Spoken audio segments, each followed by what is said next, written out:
ನಮಸ್ಕಾರ. ಇವತ್ತಿನ ನಮ್ಮ ಈ ಆಳವಾದ ಅಧ್ಯಯನಕ್ಕೆ ಸ್ವಾಗತ.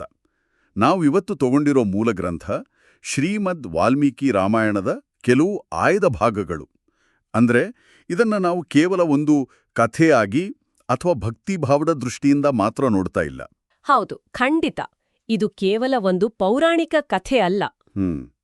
ಆ ಗ್ರಂಥದಲ್ಲಿ ಅಡಗಿರೋ ನೈತಿಕ ಸಂಘರ್ಷಗಳು, ಯುದ್ಧದ ತಂತ್ರಗಳು, ಆಮೇಲೆ ಆ ಕಾಲದ ನಿಖರವಾದ ಟೈಮ್ ಲೈನ್ ಅಂದ್ರೆ ಕಾಲಘಟ್ಟಗಳನ್ನ ನಾವಿವತ್ತು ಡಿಕೋಡ್ ಮಾಡ್ತಾ ಇದೀವಿ. ಅದೇ, ನನಗೂ ಈ ಮೂಲಗ್ರಂಥ ಓದಿದಾಗ ಆಶ್ಚರ್ಯ ಆಗಿದ್ದು ಅದೇ ವಿಚಾರ. ನಾವು ಮೊದಲೇ ಭಾಗದಿಂದಲೇ ಶುರು ಮಾಡೋಣ. ಅಯೋಧ್ಯೆಯಿಂದ ಶ್ರೀರಾಮನ ನಿರ್ಗಮನ. ಅಂದ್ರೆ ಇದರಲ್ಲಿ ಕೊಟ್ಟಿರೋ ದಿನಾಂಕಗಳ ನಿಖರತೆ ನೋಡಿದ್ರೆ ಇದು ನಿಜಕ್ಕೂ ವಿಸ್ಮಯ ಅನ್ಸುತ್ತೆ. ಹೌದು, ಅವರು ಕೇವಲ ಕಾಡಿಗೆ ಹೋದರು ಅಂತ ಸುಮ್ನೆ ಹೇಳಿಲ್ಲ. ಎಕ್ಸಾಕ್ಟ್ಲಿ. ಚೈತ್ರ ಶುದ್ಧ ಪಂಚಮಿಯಂದು ಅಯೋಧ್ಯೆಯಿಂದ ಹೊರಟರು. ಅಂದು ರಾತ್ರಿ ತಮಸಾ ನದಿಯ ತೀರದಲ್ಲಿ ವಾಸ ಮಾಡಿದ್ರು. ಆಮೇಲೆ 6ನೇ ದಿನ ಶೃಂಗವೇರಪುರ, 8ನೇ ದಿನ ಭರದ್ವಾಜರ ಆಶ್ರಮ. ಅಂದ್ರೆ ಈ ರೇಂಜ್ಗೆ ಕರಾರುವಕ್ಕಾದ ದಾಖಲಾತಿ ಯಾಕ್ ಬೇಕಿತ್ತು ಅನ್ಸುತ್ತೆ. ನೋಡಿ, ಈ ನಿಖರತೆ ಆ ಘಟನೆಗಳಿಗೆ ಒಂದು ಭಾರೀ ಐತಿಹಾಸಿಕ ತೂಕವನ್ನ ಕೊಡುತ್ತೆ. ಇದು ಕಾಲ್ಪನಿಕ ಕಥೆ ಅನ್ನೋ ಭ್ರಮೆಯಿಂದ ನಮ್ಮನ್ನ ಹೊರತಂದು ಇದೊಂದು ರಿಯಲ್ ಜರ್ನಿ, ಒಂದು ವಾಸ್ತವಿಕ ಪ್ರಯಾಣ ಅನ್ನೋದನ್ನ ಸ್ಥಾಪಿಸುತ್ತೆ. ಅದೇ ಸಮಯದಲ್ಲಿ ಅಯೋಧ್ಯೆಯಲ್ಲೇನಾಗ್ತಾ ಇತ್ತು ಅನ್ನೋದು ಕೂಡ ಅಷ್ಟೇ ವೇಗವಾಗಿ, ಅಷ್ಟೇ ತೀವ್ರವಾಗಿ ಬದಲಾಗ್ತಾ ಇತ್ತು. ದಶರಥನ ಮರಣ ಆಗುತ್ತೆ. ಇಡೀ ಸಾಮ್ರಾಜ್ಯ ನಾಯಕನಿಲ್ಲದೆ ಅನಾಥ ಆಗುತ್ತೆ. ಸರಿ, ಆಗ ದೂತರ ಮೂಲಕ ಭರತನನ್ನ ಕರೀತರ್ತಾರೆ. ನಾನಿಲ್ಲಿ ಭರತನ ಬಗ್ಗೆ ಕೇಳಲೇಬೇಕು. ಯಾಕಂದ್ರೆ ಒಬ್ಬ ಮನುಷ್ಯನಿಗೆ ಒಂದು ಬಹುದೊಡ್ಡ ಸಾಮ್ರಾಜ್ಯದ ಅಧಿಕಾರ ಯಾವುದೇ ಅಡೆತಡೆಯಿಲ್ಲದೆ ಒಲಿದು ಬರ್ತಾ ಇದೆ. ಹೌದು, ತಾಯಿಯ ವರಗಳ ಮೂಲಕ ಅದು ಕಾನೂನುಬದ್ಧವಾಗಿ ಅವನಿಗೆ ಸೇರ್ಬೇಕಿತ್ತು. ಮಂತ್ರಿಮಂಡಲ ಕೂಡ ಒಪ್ಪಿತ್ತು ಅಲ್ವಾ? ಖಂಡಿತ, ಮಂತ್ರಿಮಂಡಲದ ಸಂಪೂರ್ಣ ಬೆಂಬಲ ಇತ್ತು. ಆದ್ರೆ ಭರತ ಆ ಅಧಿಕಾರ ತಗೊಳ್ಳಿಲ್ಲ. ಅವನ ಮನಸ್ಥಿತಿಯಲ್ಲಿ ತುಂಬಾ ಸಂಕೀರ್ಣವಾಗಿದೆ. ಅವನಿಗೆ ರಾಜ್ಯ ಆಡೋದು ಕರ್ತವ್ಯ ಆಗಿತ್ತು, ಆದ್ರೆ ಅಣ್ಣನಿಗೆ ದ್ರೋಹ ಬಗೆಯದಿರೋದು ಅವನ ಪಾಲಿನ ಧರ್ಮ ಆಗಿತ್ತು. ಓಹೋ, ಅಂದ್ರೆ ಕರ್ತವ್ಯ ಮತ್ತು ಧರ್ಮದ ನಡುವಿನ ಫೈಟ್. ರಾಜಧಾನಿಯಲ್ಲೇ ಕೂತು ಆಡಳಿತ ಮಾಡಬಹುದಿತ್ತಲ್ಲ, ನಂದಿಗ್ರಾಮನೇ ಯಾಕೆ? ಅಲ್ಲೇ ಇರೋದು ರಾಜಕೀಯ ತಂತ್ರ. ರಾಜಧಾನಿ ಅಯೋಧ್ಯೆ ಸಿಂಹಾಸನದ ಮೇಲೆ ಕೂತ್ರೆ ತಾನು ರಾಜ ಅನ್ನೋ ತಪ್ಪು ಸಂದೇಶ ಹೋಗ್ಬಹುದು ಅಂತ ರಾಜಧಾನಿಯ ಹೊರಗೆ ಒಂದು ಸೇನಾ ನೆಲೆಯಂತಹ ಸ್ಥಳದಿಂದ ಆಡಳಿತ ನಡೆಸ್ತಾನೆ. ಇದರಿಂದ ಇಡೀ ಸಾಮ್ರಾಜ್ಯಕ್ಕೆ ತಾನು ಕೇವಲ ಕಾವಲುಗಾರ ಅನ್ನೋ ಸ್ಪಷ್ಟ ಸಂದೇಶ ಕೊಡ್ತಾನೆ. ಇದು ಹೇಗಿದೆ ಅಂದ್ರೆ, ಇಂದಿನ ಕಾರ್ಪೊರೇಟ್ ಜಗತ್ತಿಗೆ ಹೋಲಿಸಿದರೆ ಒಬ್ಬ ವ್ಯಕ್ತಿಗೆ ಬಹು ದೊಡ್ಡ ಕಂಪನಿಯ ಸಿಇಒ ಹುದ್ದೆ ಸಿಕ್ಕರೂ ಕೂಡ ಅಣ್ಣನ ಮೇಲಿನ ಗೌರವದಿಂದ ಆ ಕುರ್ಚಿಯಲ್ಲಿ ಕೂರದೆ ಕೇವಲ ಒಂದು ಕೇರ್ಟೇಕರ್ ಆಗಿ ಕಂಪನಿ ಮುನ್ನಡೆಸಿದ ಹಾಗೆ. ತುಂಬಾ ಸರಿಯಾದ ಹೋಲಿಕೆ. ಭರತ ಸ್ಥಾಪಿಸಿದ ಈ ನೈತಿಕ ಅಡಿಪಾಯವೇ ಮುಂದೆ ನಾಯಕತ್ವ ಅಂದ್ರೆ ಕೇವಲ ಅಧಿಕಾರ ಚಲಾಯಿಸೋದಲ್ಲ, ಅದು ತ್ಯಾಗ ಮತ್ತು ಹೊಣೆಗಾರಿಕೆ ಅನ್ನೋದನ್ನ ಸಾಬೀತು ಮಾಡುತ್ತೆ. ನಿಜ. ಈ ಮೊದಲನೇ ಭಾಗದ ಒಂದು ಕ್ಷಿಪ್ರ ಮರುನೋಟ ನೋಡಿದ್ರೆ ಅಯೋಧ್ಯೆ ತೊರೆದ ದಿನಾಂಕಗಳ ನಿಖರತೆ ಮತ್ತೆ ಅಧಿಕಾರ ಕೈಲಿದ್ರೂ ಭರತ ತೋರಿದ ನಿಸ್ವಾರ್ಥ ಸೇವೆ ನಿಜಕ್ಕೂ ಅಚ್ಚರಿ ಮೂಡಿಸುತ್ತೆ. ಹೌದು, ಇದೇ ನೈತಿಕ ಸ್ಪಷ್ಟತೆ ಮುಂದಿನ ಘಟನೆಗಳಿಗೆ ದಾರಿಯಾಗತ್ತೆ. ಸರಿ, ಈಗ ನಾವು ಈ ಅಧ್ಯಾಯದ 2ನೇ ಭಾಗಕ್ಕೆ ಬರೋಣ. ಅಂದ್ರೆ ಹನುಮಂತನ ಸಾಹಸ, ಸೇತುಬಂಧನ ಮತ್ತೆ ಯುದ್ಧದ ಆರಂಭ. ಇಲ್ಲಿ ಸೀತೆ ಅನ್ವೇಷಣೆಗೆ ಹೋದಾಗ ಹನುಮಂತ ಲಂಕೆಯನ್ನ ದಹನ ಮಾಡ್ತಾನಲ್ವಾ? ಹೌದು. ಅದರ ಭೀಕರತೆಯ ವರ್ಣನೆ ಮೂಲ ಗ್ರಂಥದಲ್ಲಿ ಮೈ ಜುಮ್ಮೆನಿಸುವಂತೆ ಇದೆ. ಆದ್ರೆ ಇದನ್ನ ಬರೆಯೊಂದು ಬೆಂಕಿ ಅನಾಹುತ ಅಂತ ಕರೀಬಹುದಾ? ಖಂಡಿತ ಇಲ್ಲ. ಅದೊಂದು ಅತ್ಯಂತ ವ್ಯವಸ್ಥಿತವಾದ ಮಾನಸಿಕ ಮತ್ತು ಭೌತಿಕ ಯುದ್ಧ ತಂತ್ರ. ಹನುಮಂತ ಅಲ್ಲಿ ಕೇವಲ ಮನೆಗಳನ್ನ ಸುಡ್ಲಿಲ್ಲ, ಪ್ರಾಸಾದಗಳು, ಶಸ್ತ್ರಾಸ್ತ್ರಗಳು ಮತ್ತೆ ರಥಗಳನ್ನ ಟಾರ್ಗೆಟ್ ಮಾಡಿ ನಾಶಪಡಿಸಿದ. ಓಹೋ, ಅಂದ್ರೆ ಯುದ್ಧ ಶುರುವಾಗೋ ಮುಂಚೆನೇ ರಾವಣನ ಲಾಜಿಸ್ಟಿಕ್ಸ್ ಮೇಲೆ ಹೊಡೆತ ಬಿದ್ದಿತ್ತು ಅಂತ. ಎಕ್ಸಾಕ್ಟ್ಲಿ. ರಾವಣನ ಯುದ್ಧೋಪಕರಣಗಳ ಪೂರೈಕೆ ವ್ಯವಸ್ಥೆಗೆ ಬಿದ್ದ ದೊಡ್ಡ ಪೆಟ್ಟು ಅದು. ಲಂಕೆ ಅಭೇದ್ಯ ಅನ್ನೋ ರಾವಣನ ಅಹಂಕಾರ ಮುರಿದು ಅವನ ಸೇನೆಯ ಕಾನ್ಫಿಡೆನ್ಸ್ ಕುಗ್ಗಿಸುವ ಕಾರ್ಯತಂತ್ರ. ವಾವ್. ಆದ್ರೆ ಇಲ್ಲಿ ನನಗೊಂದು ದೊಡ್ಡ ಪ್ರಶ್ನೆ ಕಾಡ್ತಾ ಇದೆ. ಮೂಲ ಗ್ರಂಥದಲ್ಲಿ ಹೇಳಿರೋ ಹಾಗೆ ಇವರು ಸಮುದ್ರ ತೀರಕ್ಕೆ ಬರ್ತಾರೆ. ಸೀತೆಯನ್ನ ರಕ್ಷಿಸಬೇಕಾದ ಎಮರ್ಜೆನ್ಸಿ ಇದೆ. ಹೌದು. ಅಷ್ಟು ತುರ್ತು ಪರಿಸ್ಥಿತಿಯಲ್ಲಿ ಸೇತುವೆ ಕಟ್ಟಿ ಬೇಗ ದಾಟೋದನ್ ಬಿಟ್ಟು ಅಲ್ಲಿ ಬ್ರಹ್ಮಹತ್ಯಾದಿ ಪಾಪಗಳ ನಿವಾರಣೆಗಾಗಿ ಸಾಕ್ಷಾತ್ ಈಶ್ವರನನ್ನ ಅಂದ್ರೆ ರಾಮೇಶ್ವರ ಲಿಂಗವನ್ನ ಪ್ರತಿಷ್ಠಾಪನೆ ಮಾಡ್ತಾರೆ. ಯಾಕೆ ಅಷ್ಟೊಂದು ಎಮರ್ಜೆನ್ಸಿ ಟೈಮಲ್ಲಿ ಇಂಥ ಧಾರ್ಮಿಕ ವಿಧಿವಿಧಾನಗಳಿಗೆ ಯಾಕೆ ಆದ್ಯತೆ ಕೊಟ್ರು? ಇದು ತುಂಬಾ ಜನರಿಗೆ ಕಾಡುವಂಥ ಪ್ರಶ್ನೆನೇ. ಆದ್ರೆ ಆ ಪರಿಸ್ಥಿತಿಯ ಮನೋವಿಜ್ಞಾನವನ್ನ ಅಂದ್ರೆ ಸೈಕಾಲಜಿಯನ್ನ ಅರ್ಥ ಮಾಡ್ಕೋಬೇಕು. ಒಂದು ಅಸಾಧ್ಯವಾದ ಯುದ್ಧಕ್ಕೆ ಹೋಗ್ತಾ ಇರೋ ಲಕ್ಷಾಂತರ ವಾನರ ಸೈನಿಕರ ಮನಸ್ಸಲ್ಲಿ ಭಾರೀ ಆತಂಕ ಇತ್ತು. ಎಂಥ ಆತಂಕ? ಸಮುದ್ರ ದಾಟೋ ಭಯನ? ಅದೂ ಹೌದು. ಜೊತೆಗೆ ರಾವಣ ದೊಡ್ಡ ಶಿವಭಕ್ತ ಮತ್ತು ಬ್ರಾಹ್ಮಣ. ಅವನನ್ನ ಕೊಂದರೆ ನಮಗೂ ಬ್ರಹ್ಮಹತ್ಯಾ ದೋಷ ಬರುತ್ತೆ ಅನ್ನೋ ಧಾರ್ಮಿಕ ಭಯ ಆ ಸೈನಿಕರಿಗೆ ಇತ್ತು. ಓಹೋ. ಆ ಭಯವನ್ನ ಹೋಗಲಾಡಿಸಲು ಸ್ವತಃ ರಾಮನೇ ಶಿವಲಿಂಗ ಸ್ಥಾಪನೆ ಮಾಡ್ತಾನೆ.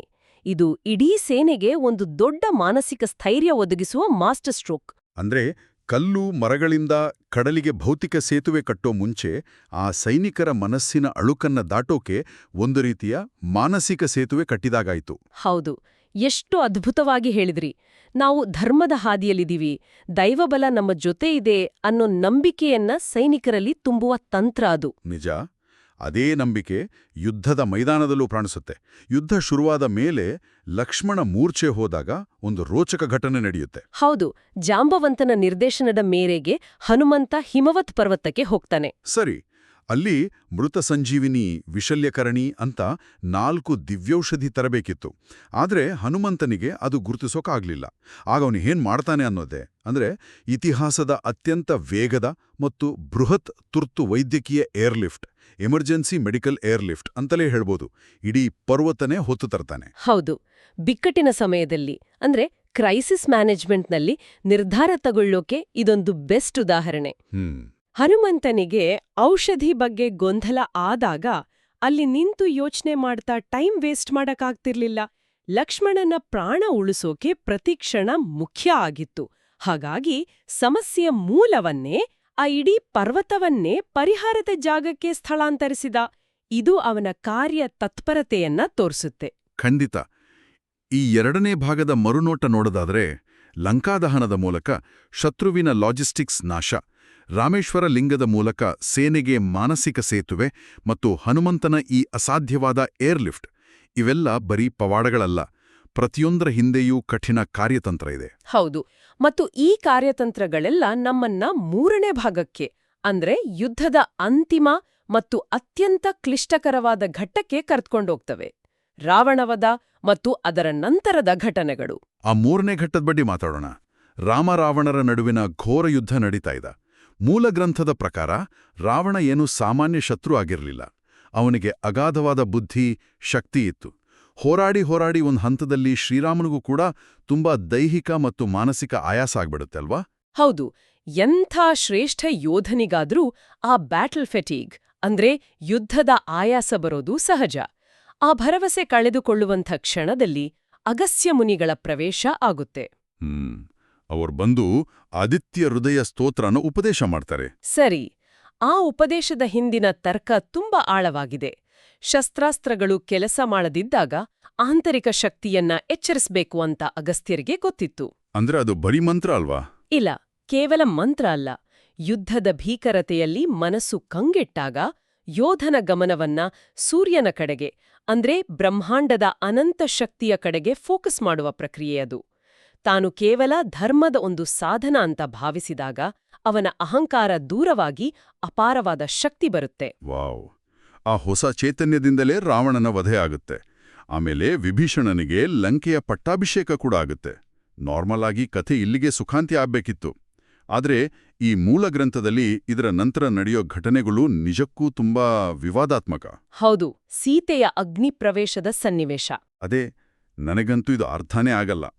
ಇಷ್ಟೆಲ್ಲ ಕಷ್ಟಪಟ್ಟು ಇಡೀ ವಾನರ ಸೇನೆ ಒಟ್ಟುಗೂಡಿಸಿ ಯುದ್ಧ ಮಾಡಿ ಸೀತೆಯನ್ನ ಬಿಡಿಸ್ಕೊಂಡು ಬಂದ ಮೇಲೆ ಶ್ರೀರಾಮ ಆಕೆ ಜೊತೆ ಅಷ್ಟು ನಿಷ್ಠುರವಾಗಿ ಮಾತಾಡೋದು ಮತ್ತು ಆಕೆ ಅಗ್ನಿಪ್ರವೇಶ ಮಾಡುವಂಥ ಕಠಿಣ ಪರೀಕ್ಷೆ ಇದು ಯಾಕೆ ಬೇಕಿತ್ತು? ಇದು ಮೇಲ್ನೋಟಕ್ಕೆ ಅಂದ್ರೆ ತನ್ನ ವೈಯಕ್ತಿಕ ಭಾವನೆಗಳಿಗಿಂತ ಬೇರೆ ಏನಾದ್ರೂ ಮುಖ್ಯ ಇತ್ತಾ? ಇದೊಂದು ರೀತಿ ನಾಯಕತ್ವದ ವೈಫಲ್ಯ ಅನ್ಸಲ್ವಾ? ಮೇಲ್ನೋಟಕ್ಕೆ ಇದು ಅನ್ಯಾಯ ಅಥವಾ ಕ್ರೌರ್ಯ ಅಂತಾನೆ ಅನ್ಸುತ್ತೆ. ಇದು ಇಡೀ ಕಾವ್ಯದ ಅತ್ಯಂತ ಸಂಕೀರ್ಣವಾದ ನೈತಿಕ ಪ್ರಶ್ನೆ. ಆದ್ರೆ ನಾವು ಆ ಕಾಲದ ರಾಜಧರ್ಮದ ಕಾನ್ಸೆಪ್ಟ್ನಿಂದ ಇದನ್ನ ನೋಡಬೇಕು. ರಾಜಧರ್ಮ ಅಂದ್ರೆ ಸ್ಟೇಟ್ ಕ್ರಾಫ್ಟ್. ಹೌದು. ಶ್ರೀರಾಮನಿಗೆ ಸೀತೆಯ ಪಾವಿತ್ರತೆಯ ಬಗ್ಗೆ ಒಂದು ಚೂರು ಅನುಮಾನ ಇರಲಿಲ್ಲ. ಆದ್ರೆ ಆತ ಕೇವಲ ಒಬ್ಬ ಗಂಡ ಆಗಿರ್ಲಿಲ್ಲ, ಮುಂದೊಂದು ದಿನ ಇಡೀ ಸಾಮ್ರಾಜ್ಯವನ್ನ ಆಳ್ಬೇಕಾದ ನಾಯಕ. ಒಬ್ಬ ರಾಜನಿಗೆ ತನ್ನ ಪರ್ಸನಲ್ ಬಿಲೀಫ್ಸ್ ಅಂದ್ರೆ ವೈಯಕ್ತಿಕ ನಂಬಿಕೆಗಳಿಗಿಂತ ಸಾರ್ವಜನಿಕ ಗ್ರಹಿಕೆ ಅಥವಾ ಪಬ್ಲಿಕ್ ಪರ್ಸೆಪ್ಷನ್ ಎಷ್ಟು ಮುಖ್ಯ ಆಗುತ್ತೆ ಅನ್ನೋದನ್ನ ಇದು ತೋರಿಸುತ್ತೆ. ಓಹೋ, ಅಂದ್ರೆ ಸಮಾಜದ ಕಣ್ಣಲ್ಲಿ ತನ್ನ ನಾಯಕತ್ವ ಸಂಪೂರ್ಣ ಕಳಂಕಮುಕ್ತವಾಗಿರಬೇಕು ಅನ್ನೋ ಕಾರಣಕ್ಕೆ ಆತ ತನ್ನ ಸ್ವಂತ ಭಾವನೆಗಳನ್ನೇ ಬಲಿಕೊಟ್ಟ ಅಂತ ಹೇಳ್ತಿದ್ದೀರಾ? ಎಕ್ಸಾಕ್ಟ್ಲಿ. ನಾಯಕನಾದವನು ಪ್ರಾಮಾಣಿಕನಾಗಿದ್ರೆ ಸಾಲ್ದು, ಅವನು ಪ್ರಾಮಾಣಿಕ ಅಂತ ಸಮಾಜಕ್ಕೆ ನಿರಂತರವಾಗಿ ಸಾಬೀತು ಮಾಡ್ತಾನೇ ಇರಬೇಕು. ಅದಕ್ಕಾಗಿಯೇ ಸೀತೆ ಆ ಕಠಿಣ ಪರೀಕ್ಷೆಗೆ ಒಳಪಡ್ತಾಳೆ, ಮತ್ತೆ ಸಾಕ್ಷಾತ್ ಅಗ್ನಿದೇವನೇ ಬಂದು ಆಕೆಯ ಪಾವಿತ್ರ್ಯತೆಯನ್ನ ಲೋಕಕ್ಕೆ ಸಾರ್ತಾನೆ. ಇದು ಅಧಿಕಾರ ಅನ್ನೋ ಮುಳ್ಳಿನ ಕಿರೀಟ ತೊಡೋ ಮುಂಚೆ ಒಬ್ಬ ರಾಜ ಕೊಡ್ಬೇಕಾದ ವೈಯಕ್ತಿಕ ಬಲಿದಾನ. ಅಧಿಕಾರ ಅನ್ನೋದು ಎಷ್ಟು ನಿರ್ದಯವಾಗಿರುತ್ತದೆ ಅನ್ನೋದಕ್ಕೆ ಇದೊಂದು ಭಾರಿ ಜ್ವಲಂತ ಉದಾಹರಣೆ. ಹೌದು. ಇದೆಲ್ಲ ಮುಗಿದ ಮೇಲೆ ಪುಷ್ಪಕ ವಿಮಾನದಲ್ಲಿ ಅವರೆಲ್ಲೂ ಅಯೋಧ್ಯೆಗೆ ವಾಪಸ್ಸಾಗ್ತಾರೆ. ಅಲ್ಲಿ ನಂದಿಗ್ರಾಮದಲ್ಲಿ ಭರತ ಆ ಪಾದುಕೆಗಳನ್ನ ತಲೆ ಮೇಲಿಟ್ಕೊಂಡು ಅಣ್ಣನಿಗೆ ಕಾಯ್ತಾ ಇರ್ತಾನಲ್ವಾ? ಆ 14 ವರ್ಷಗಳ ಕಾಯುವಿಕೆಯ ಅಂತ್ಯ, ಆ ಪುನರ್ಮಿಲನ ನಿಜಕ್ಕೂ ಮನಕಲ್ಕುವಂಥದ್ದು. ಖಂಡಿತ. ಆ ಪುನರ್ಮಿಲನ ಮತ್ತೆ ಆಮೇಲೆ ನಡೆಯುವ ಶ್ರೀರಾಮ ಪಟ್ಟಾಭಿಷೇಕ ಅದು ಕೇವಲ ಒಬ್ಬ ರಾಜನಿಗೆ ಕಿರೀಟ ತೊಡಿಸುವ ಕಾರ್ಯಕ್ರಮ ಅಲ್ಲ. ಮತ್ತೆ ಅದು ಧರ್ಮ, ಭ್ರಾತೃಪ್ರೇಮ ಮತ್ತೆ ತ್ಯಾಗ ಇವೆಲ್ಲವೂ ಒಗ್ಗೂಡಿ ಸಮಾಜದಲ್ಲಿ ಒಂದು ಹೊಸ ವ್ಯವಸ್ಥೆ ಅಂದ್ರೆ ಸೋಷಿಯಲ್ ಆರ್ಡರ್ ಮರುಸ್ಥಾಪನೆ ಆಗೋದ್ರ ಸಂಕೇತ. ವಾವ್! ಈ 3 ಭಾಗಗಳನ್ನು ಒಟ್ಟುಗೂಡಿಸಿ ಒಂದು ಶಾರ್ಟ್ ಸಮ್ಮರಿ ಅಂದ್ರೆ ಸಾರಾಂಶ ಹೇಳೋದಾದ್ರೆ, ವಾಲ್ಮೀಕಿ ರಾಮಾಯಣ ಅನ್ನೋದು ಕೇವಲ ಒಬ್ಬ ರಾಜನ ಕಥೆ ಅಲ್ಲ. ಖಂಡಿತ ಅಲ್ಲ. ಅಧಿಕಾರವನ್ನ ಹೇಗೆ ಬ್ಯಾಲೆನ್ಸ್ ಮಾಡಬೇಕು, ಸಂಕಷ್ಟದ ಸಮಯದಲ್ಲಿ ತ್ವರಿತ ನಿರ್ಧಾರಗಳನ್ನು ಹೇಗೆ ತಗೋಬೇಕು, ಮತ್ತೆ ಧರ್ಮ ಹಾಗೂ ಕರ್ತವ್ಯದ ನಡುವಿನ ಆ ಸೂಕ್ಷ್ಮ ಗೆರೆಯನ್ನ ಹೇಗೆ ಕಾಯ್ದುಕೊಳ್ಬೇಕು ಅನ್ನೋದರ ಕೈಪಿಡಿ ಇದು ಅಲ್ವಾ? 100ಕ್ಕೆ 100 ಸತ್ಯ. ಇದೇ ಕಾರಣಕ್ಕೆ ಈ ಮಹಾಕಾವ್ಯ ಇಂದಿಗೂ ಕೂಡ ಅಷ್ಟೇ ಪ್ರಸ್ತುತವಾಗಿದೆ. ನಿಜ. ಇದೇ ರೀತಿ ಮತ್ತೊಂದು ಅತ್ಯಂತ ಕುತೂಹಲಕಾರಿ ಆದ್ರೆ ಹೆಚ್ಚಾಗಿ ಚರ್ಚೆಯಾಗದ ಪಾತ್ರದ ಬಗ್ಗೆ ನಾವು ಮುಂದಿನ ಆಡಿಯೋ ಸರಣಿಯಲ್ಲಿ, ಮುಂದಿನ ಆಳವಾದ ಅಧ್ಯಯನದಲ್ಲಿ ವಿಶ್ಲೇಷಣೆ ಮಾಡಲಿದ್ದೇವೆ. ಓ, ಯಾರ ಬಗ್ಗೆ ಅದು?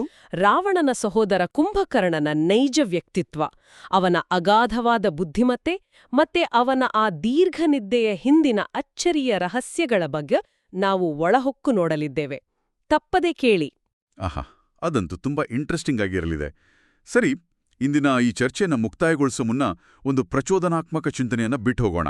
ಅಂದ್ರೆ ನೀವೆಲ್ಲರೂ ನಿಮ್ಮಷ್ಟಕ್ಕೆ ನೀವೇ ಯೋಚನೆ ಮಾಡಬೇಕಾದ ಒಂದು ಪ್ರಶ್ನೆ. ಖಂಡಿತ ಕೇಳಿ. ನಾವು ಶುರುವಿನಲ್ಲಿ ಭರತನ ನಿಸ್ವಾರ್ಥತೆ ಬಗ್ಗೆ ಮಾತಾಡ್ತೀವಿ ಅಲ್ವಾ? ಒಂದು ಕ್ಷಣ ಊಹಿಸಿ, ದಶರಥನ ಮರಣದ ನಂತರ ಭರತನು ಆ ನಿಸ್ವಾರ್ಥವನ್ನ ಬದಿಗಿಟ್ಟು ಸಿಂಹಾಸನದ ಆಸೆಗೆ ಬಿದ್ದಿದ್ರೆ ಏನಾಗುತ್ತಿತ್ತು? ಊಹಿಸೋಕು ಕಷ್ಟ.